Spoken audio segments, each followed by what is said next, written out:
El mejor ejemplo de estas, digámosle, anomalías, son los monumentos antiguos hallados en la meseta de Giza.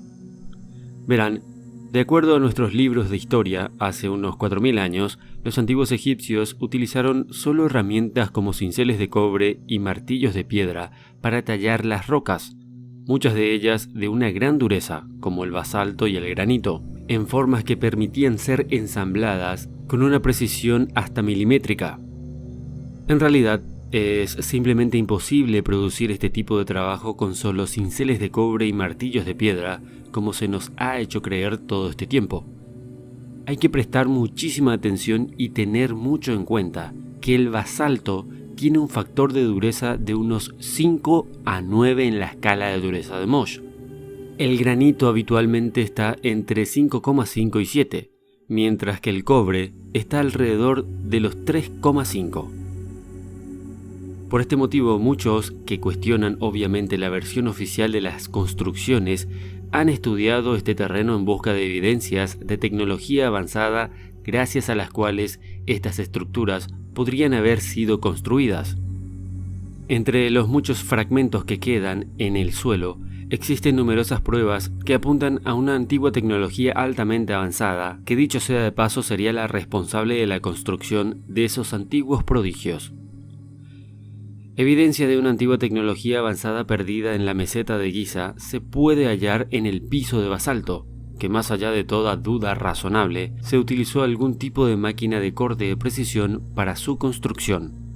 Los bordes nítidos y paralelos demuestran la alta calidad de este trabajo e indican que la máquina de corte se mantuvo completamente estable mientras se realizaba el corte. Cuando se realizaron los cortes de esas piedras, la máquina de corte de alta velocidad dejó marcas, estrías, crestas precisas e innumerables características peculiares.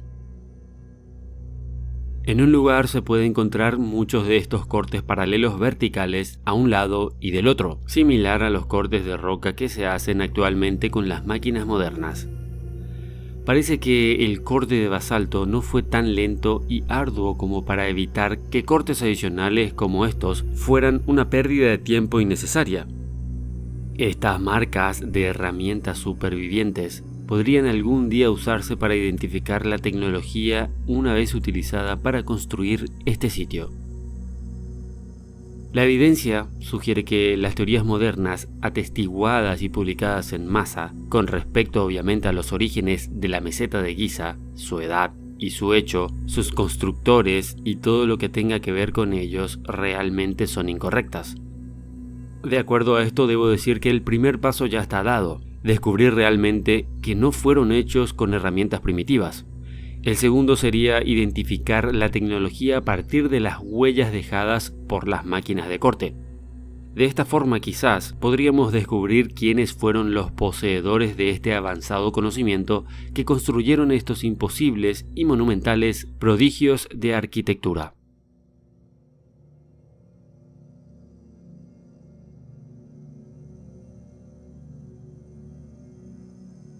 Uno de esos monumentos arquitectónicos es el templo de Kailasa, que se encuentra en Ellora, Maharashtra, en la India. Dedicado al dios hindú Shiva, el templo entero fue construido usando una técnica que no se ha visto en ningún otro lugar del mundo. A diferencia de otras antiguas estructuras megalíticas que fueron construidas uniendo rocas de distintos tamaños, este templo en sí fue construido en una sola roca. Este tiene una altura de unos 30 metros, 33 metros de ancho y una profundidad de 50 metros, y es solo uno de los 34 monasterios y templos que se extienden sobre un área de 2 kilómetros. El templo también está perfectamente alineado con los puntos cardinales, con la entrada alineada con el oeste. Los académicos creen que el templo fue tallado alrededor del 300 a.C., pero los teóricos de los antiguos astronautas sugieren que podría ser muchísimo más. Algunos historiadores estiman que la construcción del templo requirió la remoción de unas 400.000 toneladas de roca. Pero aún más increíble es que los arqueólogos de la corriente principal proponen que esta hazaña se realizó en solo 18 años, utilizando herramientas simples como cinceles y martillos. Si las personas trabajaran todos esos días durante los 18 años, durante 12 horas seguidas, ininterrumpidas, tendrían que haber retirado 5 toneladas de roca cada hora. Realmente tal hazaña ni siquiera es posible hoy en día con la tecnología moderna. Si sucedió, por ejemplo, en 18 años, es muy difícil dar cuenta de otro hecho sorprendente, y es que si se eliminan 400.000 toneladas de rocas, tendrían que ser desechadas en algún lugar, pero no se han hallado evidencias de rocas apiladas cerca del lugar o que hayan sido utilizadas para construir otros templos o cualquier otra estructura. Entonces, ¿a dónde se fue toda esa cantidad de roca? ¿Podrían los humanos que vivieron hace más de 1000 años realmente haber construido el templo Kailasa en solo 18 años? Y si es así, ¿cómo es que toda la roca excavada simplemente desapareció? Quizás se puedan encontrar más pistas al examinar un dispositivo poderoso descrito en los antiguos textos védicos. Estos antiguos textos mencionan un dispositivo llamado Baumastra, que era una máquina de alta tecnología que podía perforar rápidamente la roca y vaporizarlos. Esto podía básicamente convertir la roca en aire. ¿Podría ser así como se construyó el templo de Kailasa? Es posible que la máquina de Baumastra descrita en los textos védicos fuera realmente un dispositivo tecnológico que existió en la Tierra hace miles de años. Esto hace pensar a los teóricos de los antiguos astronautas y a muchos investigadores independientes que esta y otras estructuras similares en el área y en todo el mundo no fueron hechos por los primitivos humanos, ya que idealmente deberían haber tardado siglos en construirse dada la falta de capacidad tecnológica en esos momentos. Y no es por menospreciar las capacidades humanas en aquellas épocas, es simple lógica y aplicación de la física. Un trabajo gigantesco lleva tiempo, y si los arqueólogos e investigadores oficiales dicen que se construyó en tan solo 18 años, algo debieron haber sabido los antiguos para llevar a cabo este enorme trabajo en tan solo ese corto periodo de tiempo. Otra teoría que puede ser muy factible es que hayan sido hechas por seres más avanzados. Seres que los locales consideran como dioses, utilizando la exótica tecnología para poder tallar las estructuras que, repito, son de una sola pieza y además gigantesca.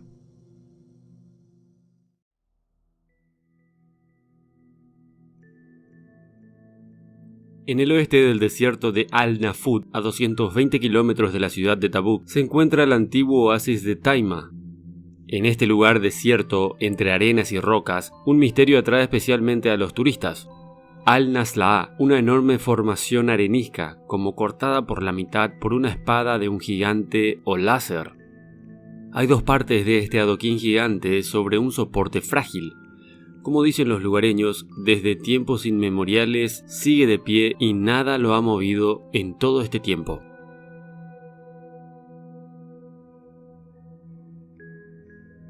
El desierto de Al-Nafud es un enorme mar de arena en el norte de la península arábiga, de 290 kilómetros de largo y 225 kilómetros de ancho.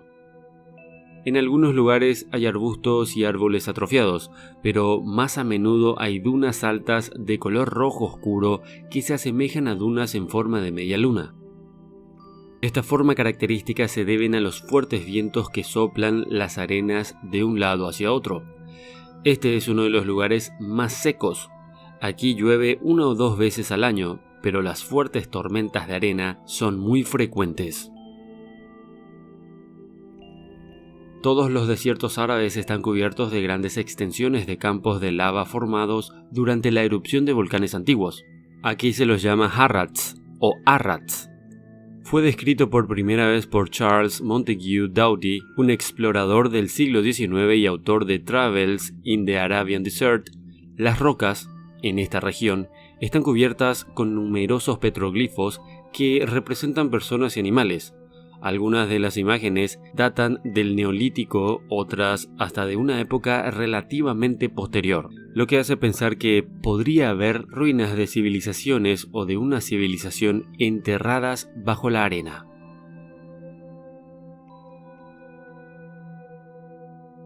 Si prestamos atención, obviamente todos los ojos se fijarán en el corte perfectamente plano y perfectamente fino que separa el lado derecho de la piedra del izquierdo.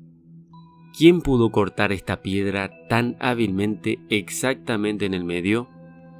¿Cómo lo cortaron? ¿Y para qué? Es cierto que no se puede explicar por qué uno u otro tuvo que instalar la piedra cortada en un soporte. Hay personas que piensan que fue obra de una tecnología olvidada de los antiguos y consideran a la roca, obviamente, como una pieza de trabajo por algún tipo de edificación que por alguna razón no fue llevada por los trabajadores de ese momento. Los arqueólogos convencionales dicen que la roca se cortó con una herramienta de cobre y luego se limpió desde el interior con una piedra pómez. La gente se pregunta cómo fue posible que alguien limpiara las irregularidades del corte con una sierra, digamos de cobre, en un espacio muy estrecho con una piedra pómez sin despegar las manos, poniéndolo en una situación completamente incomprensible. Esto es arenisca y material blando, por abajo duro. O sea que todo esto lo convierte en una opción impracticable. No es porque yo quiera hacer a un lado las afirmaciones de los arqueólogos oficiales, sino que esta afirmación me parece que no encaja y a duras penas suena real, hasta para ellos. Aquí es donde las tecnologías olvidadas entran. Según los geólogos, la gente no puso las manos sobre la roca. De hecho, un corte inusual apareció por razones naturales. Después de todo, hay una roca en un área específica donde el día es insoportablemente caluroso y la noche es insoportablemente fría.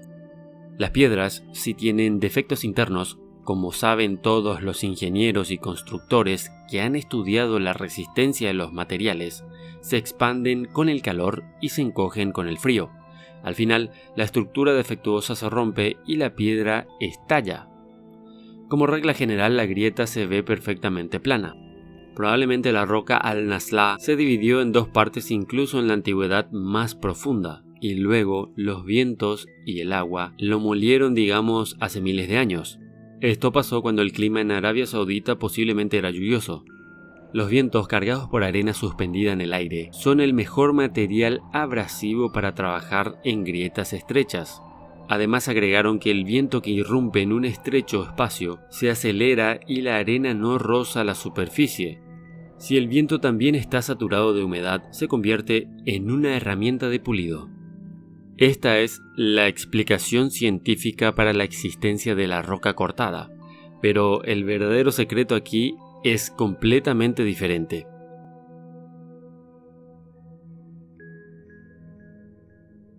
Para serles sincero, no hay mucho de lógica en las afirmaciones científicas y les diré por qué. Para empezar, ¿cómo es que el viento moldea las rocas así en todo el mundo y justamente aquí lo moldea de esta forma?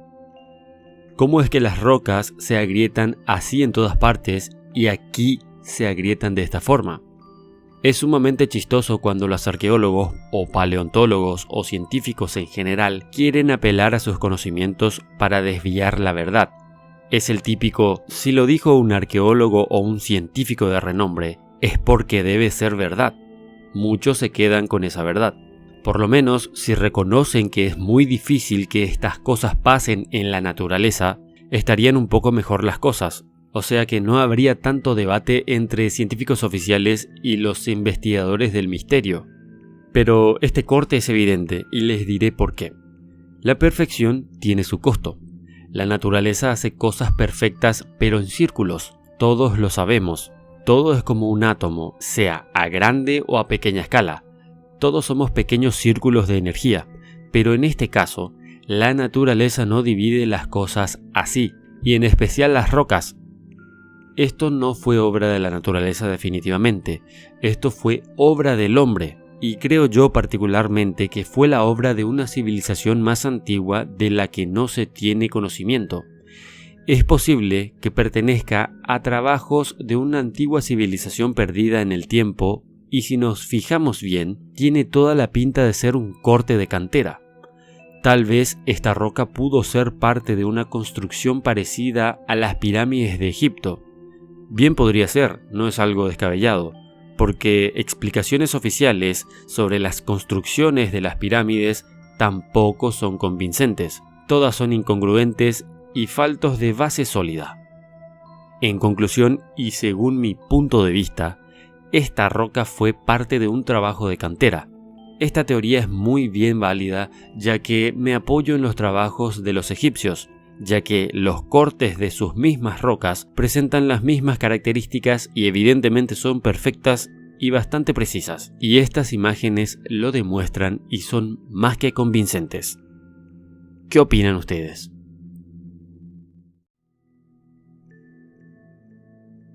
Las ruinas de Baalbek, situadas en el Líbano a 90 kilómetros de Beirut, ofrece un panorama del cual solo el que haya estado allí puede impactarse a tal escala que no deja de preguntarse cómo lo lograron.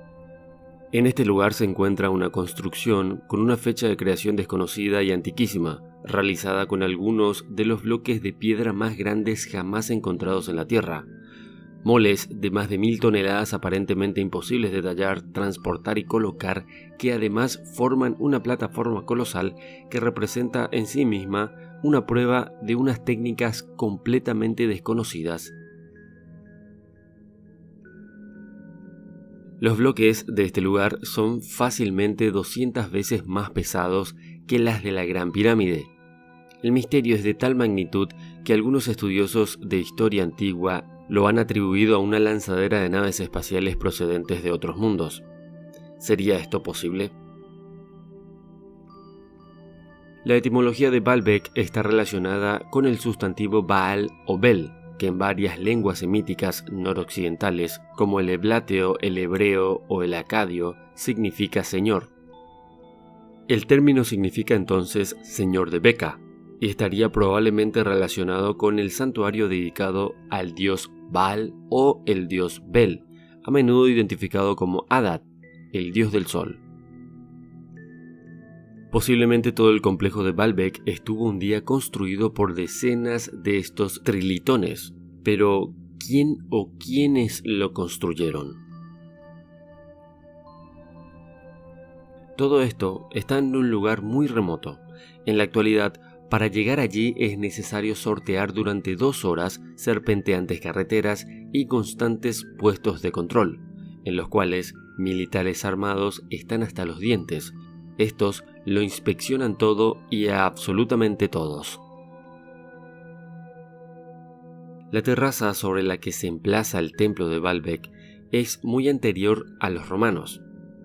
Cada uno de estos colosales bloques mide aproximadamente 25 metros de largo y lo interesante es que hasta hace muy poco no teníamos la tecnología para mover pesos de esa magnitud, poderosas grúas hidráulicas de las que existen unas pocas en el mundo, pero aquello por lo visto no debió importarles mucho en la antigüedad. En la cantera en la cual cortaron estas gigantescas piedras aún se encuentra la más grande de ellas, con un peso mayor a 2000 toneladas. Para tener una idea de cuán grande y cuán pesado es, este equivale a unos 50 trailers de más o menos 40 toneladas cada uno.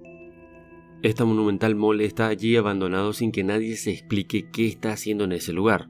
Una auténtica locura a la ingeniería en tiempos imposibles. Por lo visto, fue abandonada de forma súbita por los constructores y aún está en espera de ser transportada al lado de sus hermanas. Esta es la llamada Piedra del Sur. Para aumentar aún más su misterioso origen, estos megalitos no son cimientos, como siempre se declara. La construcción de estos megalitos es completamente invertida, es decir, las piedras más pequeñas sirven como base de las piedras más grandes. Todo el edificio se invierte en concepto, hecho y disposición. Verán, por debajo de ellos, por lo menos 3 capas de piedra se pueden encontrar, mucho más pequeñas aunque todavía monumentales en tamaño. Este misterio quizás tenga su explicación en la mitología sumeria.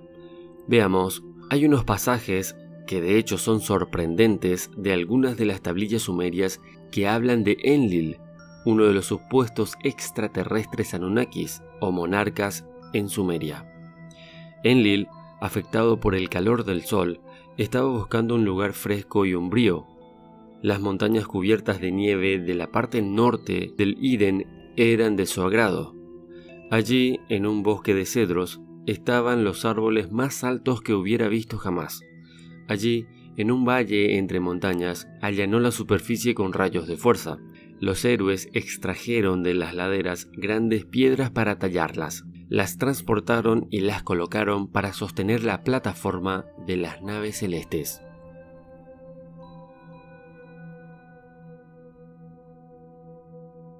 Los cronistas árabes hablan de Noreb, un personaje legendario que gobernó Líbano y que envió a los gigantes a construir el templo justo después del diluvio. Los gigantes fueron llamados Nefilim. Como todos ustedes saben, estos aparecen en la Biblia y en otros textos antiguos.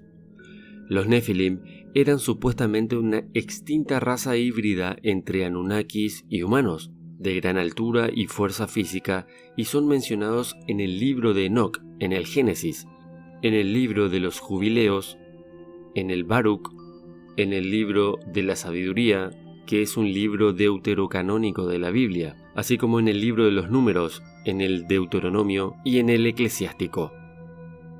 Por su parte, también los griegos decían que el dios Helios iba a descansar en su carro volador tras cruzar los cielos.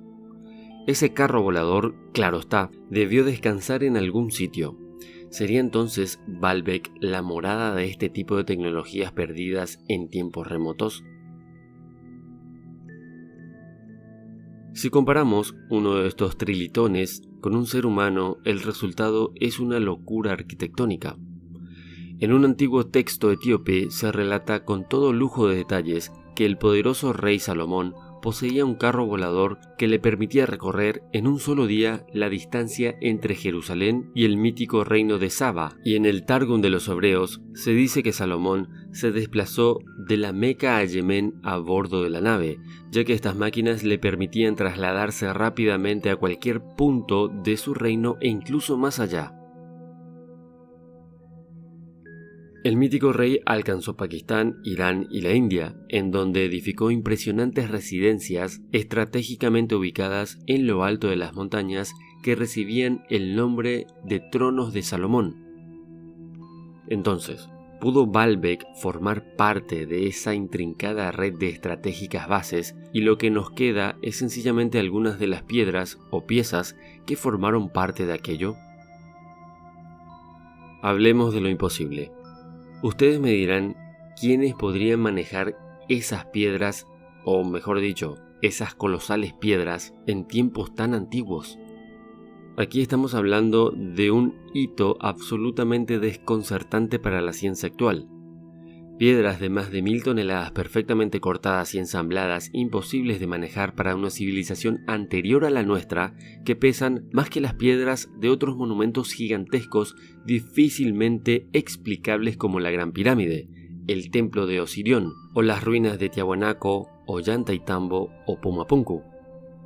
A día de hoy se conoce que dichas piedras no fueron colocadas por los romanos ni por los griegos, que jamás usaron piedras de estas dimensiones, dicho sea de paso, sino por alguna civilización anterior desconocida, lo cual en sí mismo es una prueba de la imposibilidad lógica de esta imponente construcción. También está a conocimiento un detalle bastante interesante. No lo hicieron apoyando las piedras sobre troncos, pues se quebrarían, y tampoco pudieron arrastrarlas tirando de las mismas con decenas de miles de hombres. Básicamente ha sido imposible levantar estas estructuras hasta el siglo XXI. Eso sí, en el siglo XXI sabemos que en la antigüedad las piedras pudieron estar sometidas a un intenso calor instantáneo de más de 1000 grados, provocando vitrificación, un efecto como el que podría generar el fuego en un cohete espacial.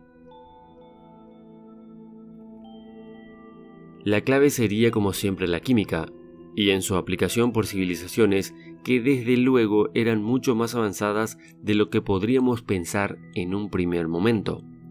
Sabemos que la vitrificación fue parte del procedimiento de construcción de los antiguos constructores sudamericanos, quizás los olmecas, mediante técnicas desconocidas actualmente, ya que ellos se supone que no contaban con sopletes de altas temperaturas. Sus edificaciones también muestran los mismos tipos de corte en las piedras que se ven en el asombroso complejo de Baalbek. Quizás podría tratarse de una civilización viajera o de una antigua humanidad tecnológicamente avanzada que desapareció. Como dato curioso tenemos que en las tablillas sumerias, al igual que los cronistas árabes, los judeocristianos y el libro de Enoch, hablan de unos carros de fuego que se posaban sobre un enclave geográfico plagado de cedros, que dicho sea de paso, es el árbol más extendido en el Líbano. Y ustedes se preguntarán, ¿qué tiene que ver esto con el tema? Pues la respuesta es muy fácil. El territorio geográfico plagado de cedros enlazaría perfectamente con este asombroso emplazamiento único en el mundo.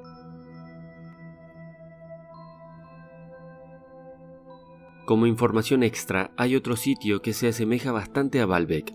Está a lo largo de la ladera de la montaña Yanmenshan, ubicada a 20 kilómetros al este de Nanjing, en China.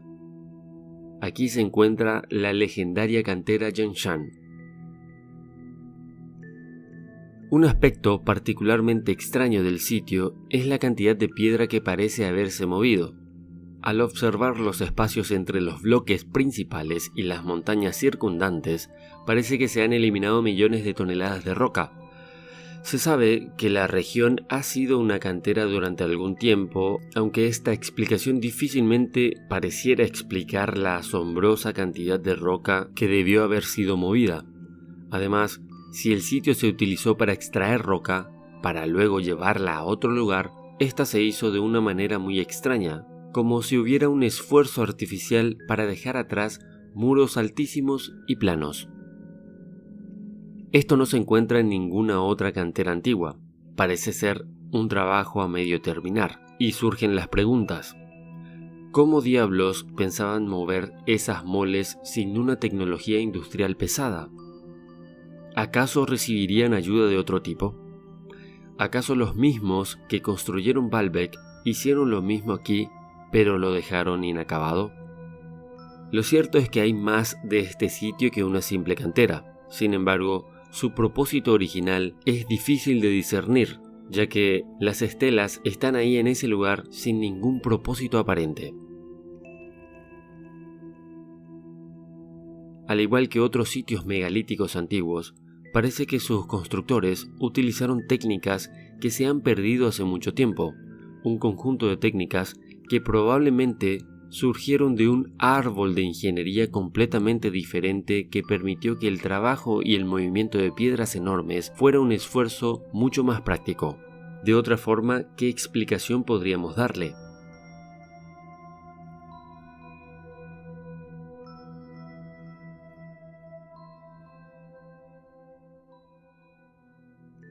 La mayoría de la gente no es consciente de que, junto al famoso trío de pirámides en Giza, Egipto, hay dos pirámides más pequeñas que solo tienen sus cimientos. Una se conoce como la pirámide norte inacabada de Saujet el Arian y se encuentra a casi 5 kilómetros al sureste de Giza. El otro es más pequeño, se conoce como Layer Pyramid. Los arqueólogos afirman que son pirámides incompletas, pero según muchos teóricos, las pirámides no están incompletas. Fueron demolidas hace mucho tiempo. De hecho, creen que el edificio subterráneo no es una cámara funeraria o una tumba, y la bañera de granito que descubrieron los arqueólogos no es en realidad un sarcófago. Por otro lado, cuando se trata de la información en línea sobre la pirámide del norte, descubrirán que con frecuencia es incorrecta o engañosa la mayor parte del tiempo. Decir que el origen de estas antiguas ruinas sigue siendo un misterio sin resolver hasta la fecha. En 1900, el arqueólogo italiano Alessandro Barsanti descubrió los restos de la pirámide y comenzó a excavar en 1904. Su relato inicial, escrito en francés, describe los pasajes subterráneos, la cámara y la extraña bañera circular. Su descripción de esta tina de piedra, así como de cómo se sellaba y guardaba, es bastante sorprendente. A pesar de que Versanti quedó asombrado por la gran calidad de la mampostería en el pozo descendente y el área abierta en el fondo, nadie más miró hacia este monumento. La pirámide ha estado en un área militar restringida desde 1964 y está prohibida la excavación adicional. Toda la base de la pirámide norte está hecha de piedra caliza local. Su base tiene 200 metros de largo, lo que la hace casi tan alta como la Gran Pirámide de Giza. De esta roca se talló un enorme árbol descendente que conducía a una cámara subterránea. Aunque todos los cofres de piedra, que no eran sarcófagos, encontrados en la pirámide estaban vacíos y todos los faraones y aristócratas fueron enterrados en el Valle de los Reyes, los arqueólogos todavía atribuyen este espacio interior a una función funeraria, donde el faraón se suponía que iba a estar enterrado. Según algunos académicos, la estructura y la arquitectura interna de las pirámides indican que eran instrumentos técnicos diseñados para recolectar energía de la Tierra, del cosmos y probablemente aprovecharla para muchos propósitos.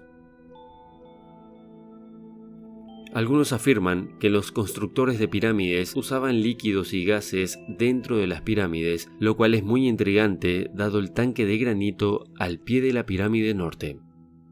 Otros afirman que las venas de agua subterráneas generaron vibraciones eléctricas y sonoras que se vieron reforzadas por la construcción de la pirámide.